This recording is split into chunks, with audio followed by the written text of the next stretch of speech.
The Duke of Edinburgh has been remembered publicly today by some of those closest to him, with Princess Anne, Prince Andrew and Prince Edward speaking of what he meant to them. It follows yesterday's words from the Prince of Wales and a special service this morning in Canterbury Cathedral. Prince Andrew also spoke of the impact of the Duke's death on his mother, the Queen, and how she'd described it as leaving a huge void in her life. Our royal correspondent Nicholas Witchell reports. On a day of pause and reflection, prayers for the Duke were said in many church services. And after the service at the Chapel of All Saints in Windsor Great Park, members of his family spoke about him. It's a great loss. I think the way I would put it is that we've lost almost the grandfather of the nation. And I feel very sorry and supportive of my mother, who's feeling it, I think, probably more than everybody else. She described it as having left a huge void in her life. But we, the family, the ones that are closer, are rallying round to make sure that we're there to support her. The Earl and Countess of Wessex also spoke about how the Queen was dealing with the loss. Thinking of others before herself. She's as always, amazing. yes. Yeah. But bearing up. But again, you know, it's just that wave of affection for him and just those lovely stories. They just mean so much, and you know, the tributes have been just fantastic, and that's really, really important, and we really do appreciate it. So, and I think it's so lovely for so many people to learn about what he did, because I think quite a lot of things that have come out would have surprised some people. The Countess spoke to members of the congregation about the manner of the Duke's death. It was right for him. Probably people wear masks if they want to. It was so gentle. She said his passing had been very, very peaceful, as if someone had taken him by the hand and off he went. At a special service of remembrance for the Duke in Canterbury Cathedral, the Archbishop spoke about loss. We may pray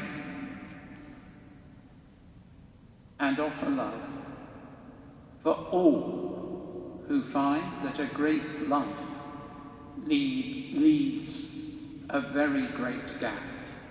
Britain's former Prime Minister Sir John Major knew the Duke. He said his death would leave an enormous gap in the Queen's life. I hope she will be given some time and space. I know she is the monarch.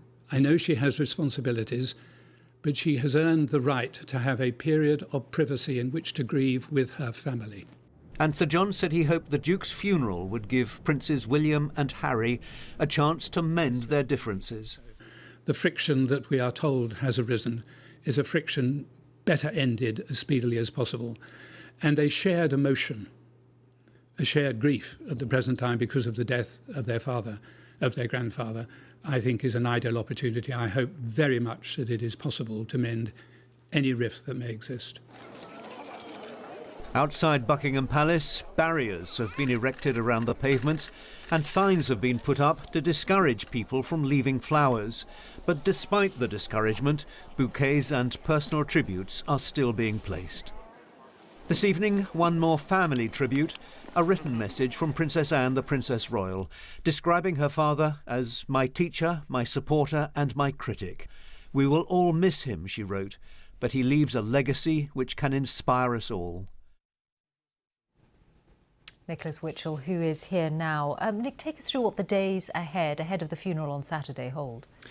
One thing tonight, it is reported, though not confirmed, that Prince Harry has arrived back in the United Kingdom from California, without his wife, of course, and he will need to have, if he is to fulfil the full 5 days of COVID quarantine at home, Buckingham Palace, of course, insisting that everything will be fully COVID compliant.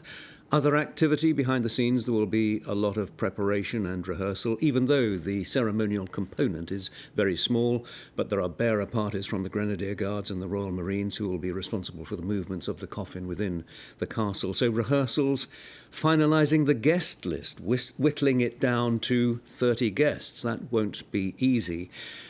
And what in all of this of the Queen? Well, we've heard from the Wessexes that she is stoic and bearing up and thinking of others. The business of monarchy will continue. The red boxes will continue to go to Windsor Castle for her to work on. And although, of course, it is the case that the Duke's death cannot altogether have been a surprise, I was struck by the opening words in Princess Anne's statement this evening. She said, or she wrote, "You know it's going to happen, but you are never really ready." And how true that must be in the Queen's case. She now has rather less than 6 days to start to adapt and to prepare to appear at her husband's funeral. Nick, thank you very much.